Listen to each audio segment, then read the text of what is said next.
नाम, चाहे वो व्यापारी है, चाहे वो समाजों के प्रधान हैं, चाहे सरपंच एसोसिएशन है, चाहे सारे सरपंच हैं, चाहे विधायक हैं, चाहे अपने नारनौद के विधायक हैं, चाहे अलग अलग भिन्न भिन्न पार्टियों के प्रत्याशी हैं, भाई राजेंद्र सोर की भी हमारे बीच में है, उनका भी धन्यवाद करता हूं।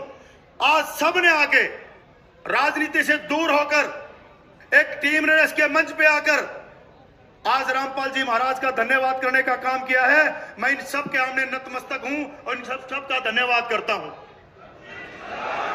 रामपाल जी भगवान जी की जय हो। जब हमने रामपाल महाराज जी के चरणों में अर्जी लगाई, क्योंकि उस पीड़ा को हमने नजदीक से देखा, उन सरपंचों ने देखा, हमारी सरकार ने भी देखा, और ऐसे टाइम में भगवान का रूप लेके संत रामपाल महाराज जी ने अकेले जमींदारों को नहीं बचाया। भाइयों, सुनने की बात है, जितने भी हमारे कार्यकर्ता बैठे हैं, अगर जमींदार मर जाता तो इस दुनिया की जीने की कल्पना नहीं कर पाते आप। साथियों, जमींदारों को बचाना गरीब को बचाना है, जमींदारों को बचाना आम जन को बचाना है।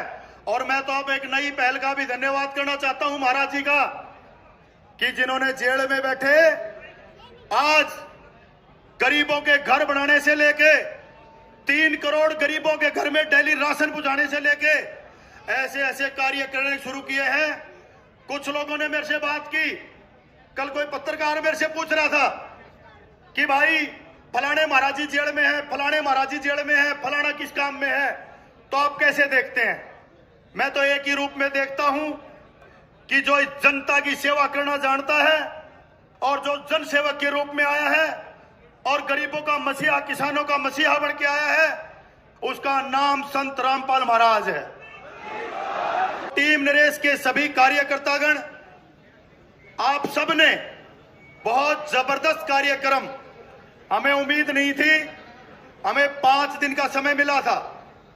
18,000 टीम नरेश के कार्यकर्ताओं ने यह साबित कर दिया कि जो इस हांसी की कदर करेगा, जो मेरे किसान की कदर करेगा, जो मेरे जवान की कदर करेगा, जो मेरे गरीब की चिंता करेगा, उसका सम्मान करना टीम नरेश को आता है। और इसी के तहत संत रामपाल महाराज जी ने बहुत जबरदस्त काम करके दिखाया। जो आपने देखा होगा, बारिश के टाइम में बहुत जबरदस्त आपदा हमारे बीच में थी। सरकारी